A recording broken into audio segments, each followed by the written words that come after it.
Chloe Dobbs at University of Oxford.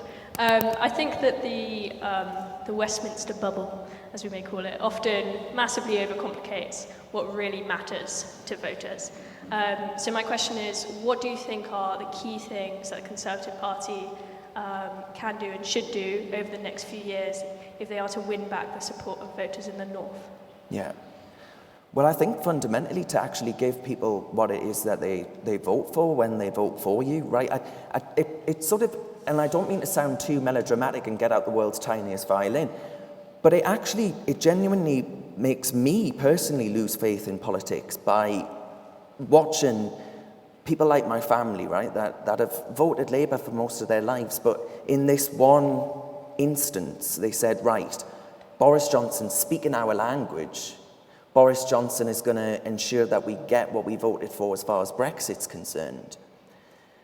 And I think all of those things that I've just mentioned about ensuring that working class people can have one measly holiday a year, right?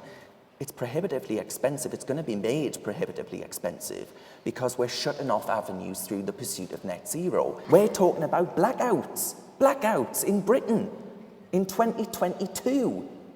Right? Like we're some third world country. It's bizarre. And that's what we're going to go back to. It's a regression, not a progression. I want the Conservative Party to actually tell people, you guys, how your life is going to be better than the lives of your parents, right? You look at the fracking opposition, right? Rishi Sunak was frack in, frack out, shake it all about. You do the fracking hokey-cokey, and I won't go on.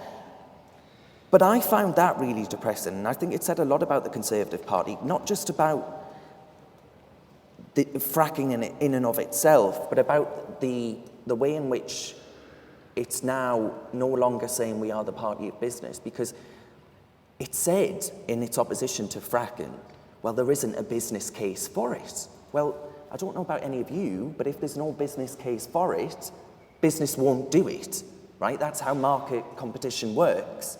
There is no business case, it won't happen, right? This isn't rocket science. So why did he need to ban it if it was never going to happen? And I just found it so depressing. I think it says a lot about our push for an unsustainable energy policy. Because when the sun isn't shining and when the wind isn't blowing, what do we do then, right? We need gas. Where are we going to get it from? Our friend Prezi Putin? I don't think so. So there are so many, just looking at energy policy in isolation tells us a really depressing narrative about the current Conservative Party and what its values are. And they're the kind of values that I think just letting people get on with their lives, free will, is a really good way of putting it. You make choices, and choices dictate what you do with your life. All of you in this room have made a choice to come here. All of you in this room will make a choice about whether or not you go on to university, what you do after that, what you do with your lives. That's what Conservative Party should be. It should give you the tools to make those choices. But right now, actually, it's got a really prescriptive approach to telling you, well, you know, we can't have fracking because Greta will be angry. Well, that to me is a nonsense. If there isn't a business case for it, it won't happen.